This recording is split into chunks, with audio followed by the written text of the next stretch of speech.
Video शुरू हो गया जी। मेरा नाम उस्मान अली पाशा है, मैं राष्ट्रीय महासचिव हूँ किसान यूनियन का।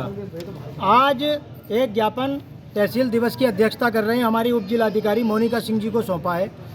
जो ज्ञापन में सबसे महत्वपूर्ण बिंदु है, नया गांव तहसील सदर में एक आरसीटी भवन का निर्माण किया जा रहा है। वहां पर तैनात लेखपाल और आरसीटी के कर्मचारी और ग्राम प्रधान के द्वारा मिली भगत कर जिसको जो ज़मीन बंजर ज़मीन राजस्व अभिलेखों में है और उसकी खतौनी में साफ दर्शाया गया है कि ये ज़मीन जो है मंदिर हेतु सुरक्षित है। और हमारे प्रदेश में और देश में मंदिर, मस्जिद, गुरुद्वारे, इनके संरक्षण के लिए विशेष ध्यान दिया जा रहा है, इनकी संपत्ति पे विशेष ध्यान दिया जा रहा है। लेकिन जो हमारे लेखपाल साहब हैं जो उस गांव में तैनात हैं, नया गांव में, या वहाँ के प्रधान जी या जिला पंचायत के पंचायत राज अधिकारी जो भी मतलब वहाँ पर हैं, वो इस नियम को या सरकार के आदेश को बिल्कुल से सिरे से खारिज कर रहे हैं। उस ज़मीन पर आरसीटी भवन का निर्माण किया जा रहा है, जबकि वो यहाँ पर जो लोधी समाज के लोग हैं उनके द्वारा वो ज़मीन मंदिर को दान दी गई थी और दान देने के बाद में उसको बंजर घोषित कराया गया था अपनी संपत्ति में से।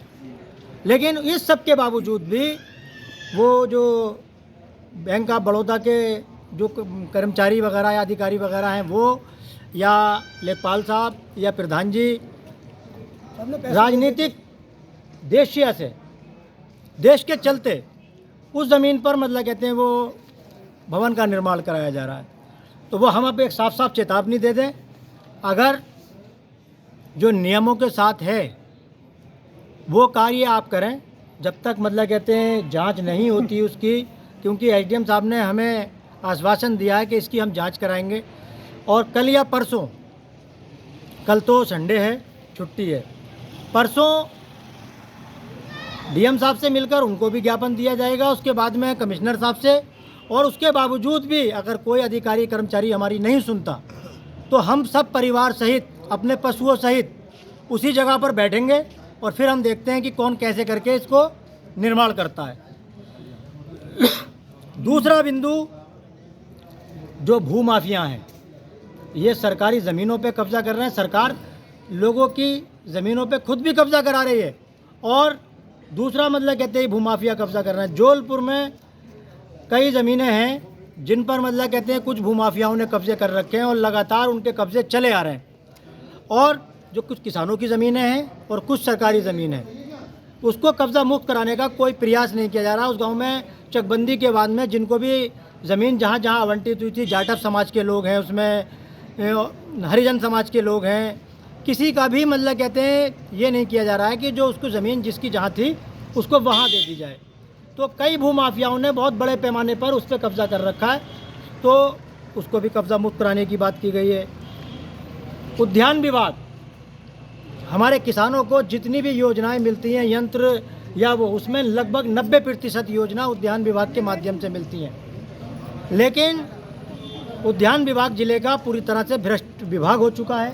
किसी भी किसान को लाभ देने के स्थान पर उसमें क्या कर रहा है कि जो उनके बिचौलिए हैं उनके माध्यम से फर्जी तरीके से किसानों को, बेचारे भोले वाले किसानों के वो लोग लेते हैं कि हम तुम्हें कुछ ना कुछ फ़ायदा करा देंगे, उनसे खतौनी वगैरह ली और उनके खाते में थोड़े बहुत पैसे नाम मात्र को डलवा कर और मामले को बाकी का जो है उद्यान अधिकारी, उद्यान विभाग के कर्मचारी अधिकारी, इन्होंने बंदरबाट किया और उसको जो डीलर है उसको दिया और बिचौलियों ने अपने बंदरबाट किया, बात ख़त्म कर दी।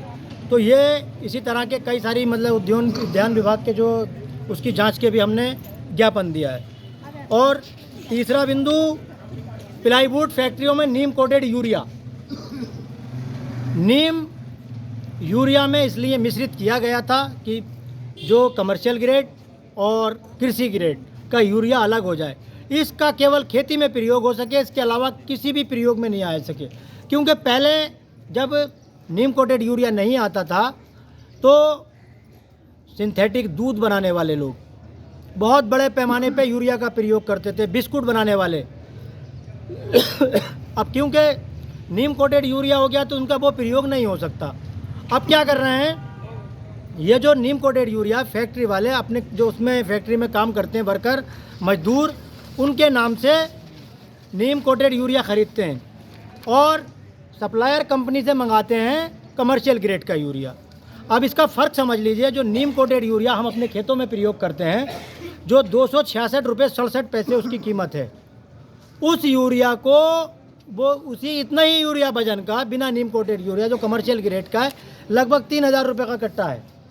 तो वो 3,000 रुपये वाले कट्टे 100-200 कट्टे लेकर आते हैं और लाने के बाद में उसमें का यूरिया निकाल के जो सिंथेटिक दूध, बिस्कुट, नमकीन वगैरह, ये जो इस तरह के नकली मावा पनीर, या आप देखते होंगे दीपावली होली वगैरह पर मतलब कि प्रशासन ने 5 कुंटल मावा नष्ट किया, नकली सिंथेटिक मावा मतलब ईद पे नष्ट किया। तो ये जो होता है ये सब सिंथेटिक मावा इसी नीम जो कमर्शियल ग्रेड का यूरिया है, तो इसको ये महंगे दामों पे जो कट्टा 3,000 का लाते हैं उसको 10,000 रुपये का लगभग ये बेचते हैं। तो उधर से कमाया, अब उसको यूरिया खाली बेच दिया, कट्टा खाली रहने दिया।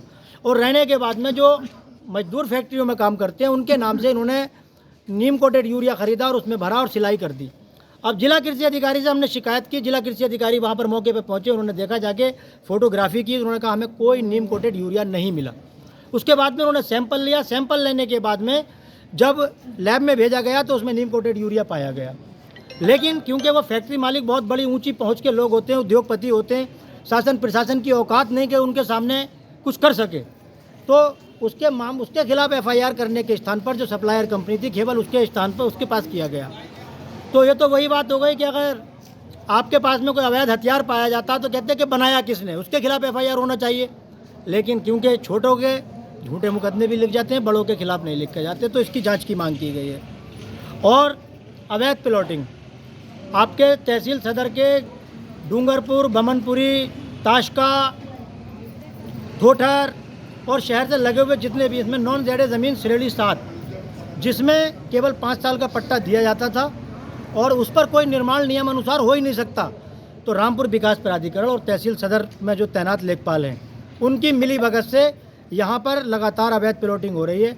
अगर वो प्लॉटिंग बंद नहीं की गई और रामपुर विकास प्राधिकरण जब से बना तो विनाश प्राधिकरण हो गया, क्योंकि जो जो गांव विकास प्राधिकरण परिधि में आते हैं उन गांवों में विकास के नाम पर कोई कार्य नहीं किया गया। और उल्टा अगर कोई मकान वगैरह वहाँ पे अपने खेत में, अपनी ज़मीन में, श्रेणी 1 की ज़मीन में अगर बनाना चाहता तो उसको विकास प्राधिकरण के नियम दिखाकर उसके मकान पे मतलब रोकने का काम कर देते हैं। लेकिन ये जो सरकारी ज़मीनों पर प्लॉटिंग हो रही है और सरकारी ज़मीनों पर मकान बन रहे हैं, इस पर कोई मतलब कहते हैं उसका शिकंजा नहीं है, क्योंकि जब मकान बनने से पहले प्लॉटिंग होती है उसकी बाकायदा लेआउट पास कराया जाता है और उसके बाद में जो मकान बनता है उसका नक्शा पास कराया जाता है। लेकिन यहाँ पे कुछ नियम नहीं है, सब उल्टा, पैसा दो काम सब करो। तो अब जो है पानी सर के ऊपर लगभग जा चुका है, किसी भी हाल में इसको बर्दाश्त नहीं किया जाएगा। और ख़ासकर जो नए गांव वाला प्रकरण है, अगर उसमें किसी भी मतलब कहते हैं चाहे बैंक ऑफ बड़ौदा के जो अधिकारी हों, जो लीड बैंक अधिकारी हैं, उनसे भी हम मिलेंगे और इस बारे में अवगत कराएंगे कि मंदिर की ज़मीन पर वो जो बनाना चाहें वो बर्दाश्त नहीं किया जाएगा। बहुत बहुत शुक्रिया। जय जवान जय किसान।